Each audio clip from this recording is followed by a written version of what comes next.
এখন ঢাকা শহরের সমস্ত জায়গায় দোকানপাট নিয়ে আমি কাজ করতেছি।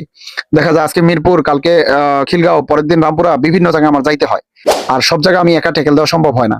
তো এখানে স্বাভাবিকভাবেই যেটা হয় সেটা হচ্ছে যে আমার প্রতিনিধি দরকার হয়। প্রতিনিধি বলতে যারা আমাকে ইনফরমেশন দিবে। ইনফরমেশন কেমন? ধরেন কথার কথা, আজকে তালতলা মার্কেটে একটা দোকান বিক্রি করবে, আমি তো বাসায় আছি, ভিডিও করতেছি বা আমি আমার কাজে ব্যস্ত আছি, আমি তো এখান থেকে নিউজ প্রতিদিন নিতে পারতেছি না, বা আমি প্রতিদিন ওই মার্কেটে গিয়ে নিউজ নেওয়া সম্ভব না।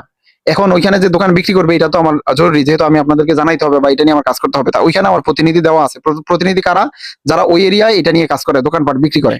তো এইরকম যারা ঢাকা শহরের সমস্ত জায়গায়, সমস্ত মার্কেট গুলাতে আমার প্রতিনিধি বাইছা নিতে হয় বা প্রতিনিধি নির্ধারণ করতে হয়, যাতে তারা আমাকে ইনফরমেশন দিতে পারে যে ওই মার্কেটে একটা দোকান বিক্রি হইতেছে বা ওই জায়গার মধ্যে একটা দোকান বিক্রি হইতেছে।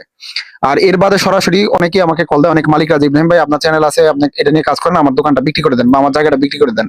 বা আমি নিজেও অনেক সময় দোকানের মালিককে খুঁজে বের করতে পারি বা কথা বলতে পারি।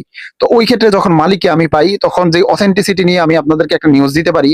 আর যখন প্রতিনিধির কাছ থেকে কথা আসে বা প্রতিনিধির কাছ থেকে নিউজ আসে বা ইনফরমেশন আসে, ওই অথেন্টিসিটিটা আমি আর আপনাদের কাছে দিতে পারি না, বা ওইটার উপর আমি নিজেই তো বিশ্বাস করতে পারি না।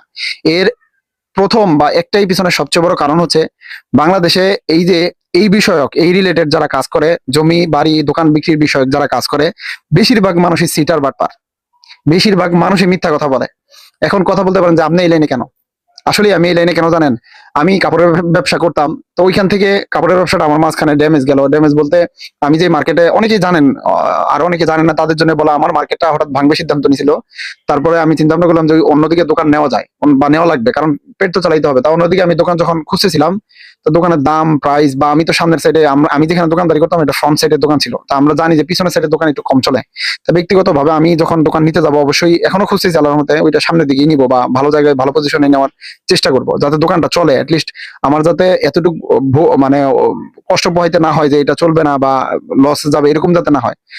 তো ওইখান থেকে চিন্তা ভাবনা করে যতই দোকান আমি খুঁজি বা পাই, ওইখানে দেখা যায় যে এই টাকাটা লাগে অ্যাডভান্স বা ভাড়াটা, ওইটা আমার পক্ষে আসলে কুলানো সম্ভব হয় না, বা এই বয়সে তো বাবা মাকে চাপও দেওয়া যায় না যে আপনারা আমাকে দোকান নিয়ে দিতেই হবে।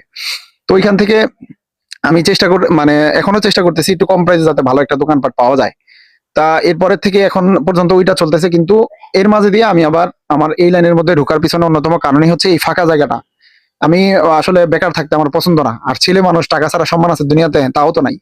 তো ওই জায়গা থেকে চিন্তা ভাবনা করলাম যে এটা করা যায়, এটা করা যায়। আর এই লাইনে তো খারাপ মানুষই বেশি, মিথ্যাচার মানুষই বেশি, প্রতারক মানুষই বেশি। তা আমি যদি এখানে ঢুকি, অন্তত কিছু অথেন্টিসিটি বা কিছু সত্য কথা তো মানুষের কাছে পৌঁছাবে।